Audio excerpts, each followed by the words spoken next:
The market's job is to forward look. If I can see the turn in the data already in liquidity conditions in February or March of next year, the market can too, even though most participants can't, which is why the market always confuses people. The market generally bottoms before a recession. It's normally 3 to 6 months. Sometimes it's been a year beforehand. Other times it's been in line with the economy. So my guess is the market has seen the low. I think there's no certainties in this world. I can be wrong, but my view, the balance of probabilities are for me that risk asset markets, equities, crypto have bottomed. We are having a retest. And as the economic data shifts and bond yields come down, that'll drive that further, and it'll be a further hated rally because nobody will understand. We're going into a recession. Why are equities going up? Well, because they already priced the recession. It's their job to be forward-looking indicators. So that's kind of the big picture framework. So what is the macro driver of crypto? Well, inflation doesn't help because it's taking money from your pocketbook and not allowing you to allocate money into crypto because it's a retail-driven market. It also creates a lack of liquidity because the Federal Reserve, to stop the inflation, have been taking liquidity out of the system. So that means institutions and hedge funds have less liquidity to put into the system and therefore less flows into risk assets like crypto. I found the best approximation to be money supply growth, M2, year on year. And year on year M2 looks like it's potentially turning up, global M2. I think that monetary policy changes, it also lags ISM. It's kind of a weird thing, and it tells me that M2 bottoms right about now, which is what the crypto markets, I think, have been telling us. They're trying to find this bottoming process. And if I'm right, the economy slows down, liquidity is going to come up, and crypto is going to rally from here. But again, I think crypto has put in a low. I think the ETH merge is a very big deal. Yeah. I think it's going to drive inflows. Yes, there'll be volatility. Yes, it won't be a straight line. But I think over time, it's going to put some security into the space because it's done and out of the way. Let's see. Let's hope there's no risk around this. It'll die some of the FUD narratives that are currently building as we move into this, which is only normal and people should question it.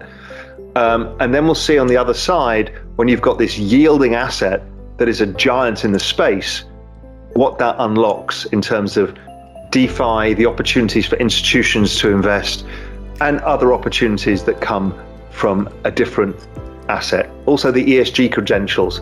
You know, we all know that Bitcoin ESG credentials are not what the ECB or others will tell you, but that's the narrative that's won the institutions now, that Bitcoin bad. But proof of stake, good. So I think all at the margin, it helps people allocate. So look, I know the Fed want to get to 4%, but my work suggests that the economic data will fall apart too fast for that to happen. I don't think they will potentially get there because the economic data will fall apart faster. So maybe they do a 50 basis points in September, and then they're kind of like, do we do 25? Do we just wait and watch the data? Because they've said they'll go data dependent. And if the data falls apart, yeah, 2 months is not a lot of time. So maybe they get 2 rate rises in, maybe they only get 1 in.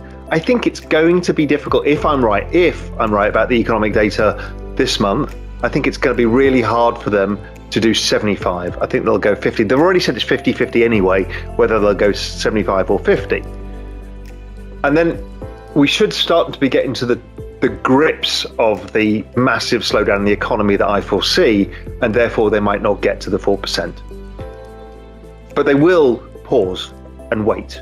They're not going to cut immediately. That's not going to happen. But they're going to pause and wait. The Eurodollar market and Fed funds market says they start cutting next year, and it keeps moving around when they start that. But that's what they're thinking.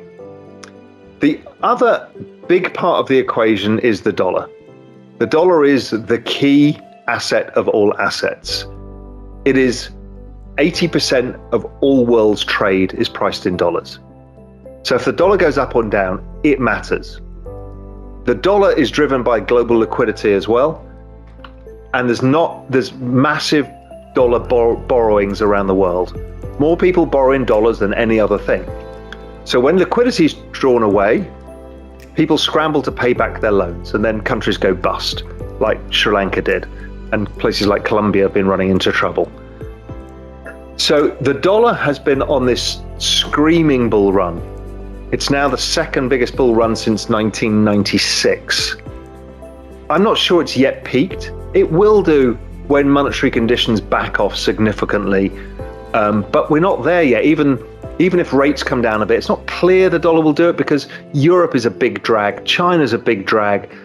There's some real issues out there in the global economy that means the dollar is still the kind of shiniest currency and the one that people want to own.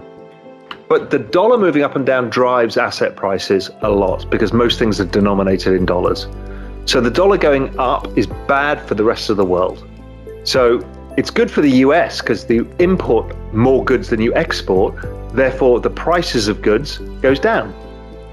For other countries, it's kind of inflationary, but what happens is they export stuff. So Asia is the big exporter. If their currency is weaker, it's also going to bring down the rate of inflation over time because they're selling goods. If the dollar goes up 20%, automatically their goods are 20% cheaper. So if you're importing them into the US, they become cheaper, importing into Europe or whichever countries. So it is good for lowering inflation. It's bad for asset prices. It's slightly complicated. And because of the amount of dollar debts, people need to be very careful of the dollar going too strong, too fast, because it blows shit up.